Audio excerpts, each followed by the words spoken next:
and welcome to the Twinkl Home Ed Academy, your one-stop shop to everything Twinkl, and this is our second video on handwriting. So if you haven't seen the first one, do check it out. I will link it in the description below. But this video is a follow-on video where I'm going to take you through everything you need to know about our handwriting product and discuss with you and chat about how you could use it as part of your home ed journey. You don't want to miss it. So just as a recap, how you find our handwriting product, well, there are various ways to get to it from the homepage. The first one is down the left hand side on the menu. You are looking for Twinkl Collections, and if you click on that, you will find the handwriting schemes of work. Likewise, you can find it under ages 5 to 7 and ages 8 to 11. And if you scroll all the way down to the bottom, you will also find a link to it there. So let's get going. Let's just start by loading that up so you can see what the landing page looks like. Now, the first thing to say is that the handwriting schemes are suitable for EYFS and Key Stage 1 and also Key Stage 2, and you will see at the top there is 2 separate tabs. Now, just to make it very clear, they are exactly the same schemes.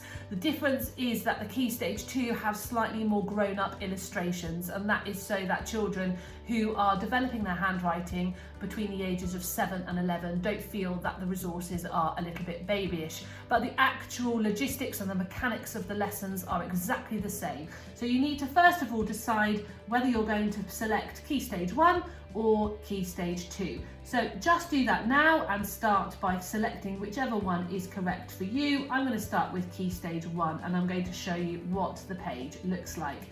Now, first of all, you may wish to download the free product guide. This has some really useful information about starting learning handwriting at home. If you wish, and we've talked about this in previous videos, if you want to get really down into the nitty-gritty of progression, how handwriting is taught in school, if you follow a really structured approach and this is what you want to know more about, then here are the progression maps. But that's entirely up to you. If you find that that would actually really panic you and it would all be too much, then really do feel free to forget about it. And then as you scroll down, you can see that the letters are shown in letter families. So we have ladder letters, one-armed robots, curly caterpillars, and zigzag monsters. And then you can see that we have that cursive text and that continuous cursive. And if you wish to know a little bit more about cursive and continuous cursive and what is the best thing to learn, then do check out my other video. But the crux of it is, it's entirely up to you. Cursive, you have the loops at the end, which help with joined up. Continuous cursive,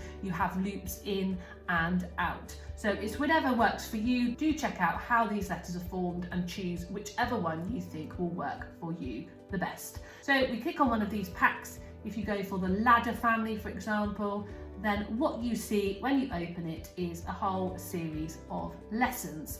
Now, each lesson corresponds to a particular letter. So we can see we've got L and I and U and T and so on. And when you open one of these packs, what you find is first of all at the top the lesson presentation, which you can use if you wish in order to provide some structure to learning letters if you are teaching handwriting as a discrete subject. You'll also find some really useful handwriting animations where it physically shows you how to actually form those letters.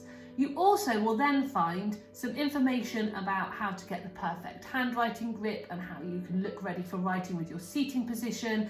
But really, those are in every single pack, so you can skip those. What you're looking down here is you're looking for these activity sheets. These are sheets available in order for your child to learn how to form those particular letters. So you can print them off. They show you how to do the letter, how to form the letter. So obviously this one is a cursive one, and then it has a series of activities and opportunities for you to practice those letters. Obviously, if you're going to decide to teach continuous cursive and you open up another one of these letter packs, then again you will find each of the letters exactly the same as cursively, and you'll find if you unpack the pack exactly the same. So you have your presentation, you have the animations on how to form the letter, And then again, you have lots of activities that you can do in order to form those letters. So this is a really simple way for your child to learn discreetly at home how to practice all of those letters.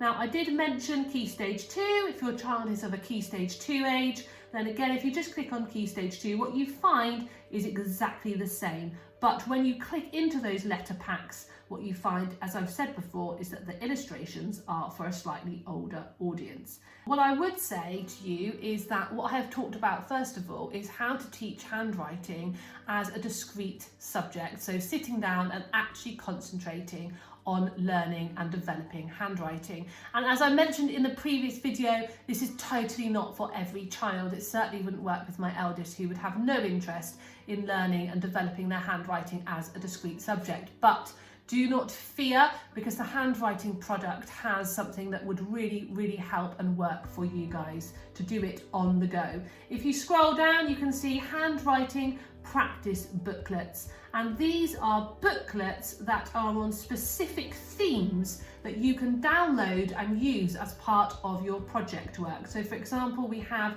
a journey to space one. So if you were learning about space, then you could download that, and as part of your space project, you could develop your handwriting. And we have these for a variety of different subjects, like the Great Fire of London, and we have mindfulness ones. And these again are really useful if you feel that your child would not really respond very well to discrete handwriting. So these are a really useful tool in order to learn handwriting on the go. Another way, if you didn't want to teach it as a discrete subject and you have a younger audience and they are doing phonics, then again, there are exactly the same with phonics practice booklets, so you can learn your phonics sounds at the same time as practicing your handwriting. So they are really useful ways at teaching handwriting. The other thing is we have lots of line guides and handwriting paper. The highlighted paper worksheets are the really useful ones to get started with, and they provide the highlights in lots of different colours. So depending on your learner and which colours they might prefer, the main letter is formed in a highlighted block. So you may find that that is the easiest thing to follow. Just as a final note for you guys, you can download the Twinkl font, so that if you wish to make your own resources, that you can use the Twinkl font. Now, it's up to you with regards to which ones that you download. If you are learning cursive writing, then that is known as Twinkl Unlooped. If you are learning cursive, then that is known as Twinkl Looped. In order to get those lead-in and lead-outs correct, please read the user guide with regards to how to install the font, because that will really help you make sure that it shows up properly when you are using it on your computer. So I hope that that was useful. A few tasks for you then is to go and check out the handwriting scheme, check out the ladder families, go and download a pack and get going with our handwriting. Go and also check out those packs that you can do on the go with your project work. Don't forget to comment below and let me know how you're getting on using the handwriting scheme. And if you have any further questions, then please do not hesitate to add them in the comments, and I will do my best to help you. But best of luck with your handwriting. I'll see you again soon.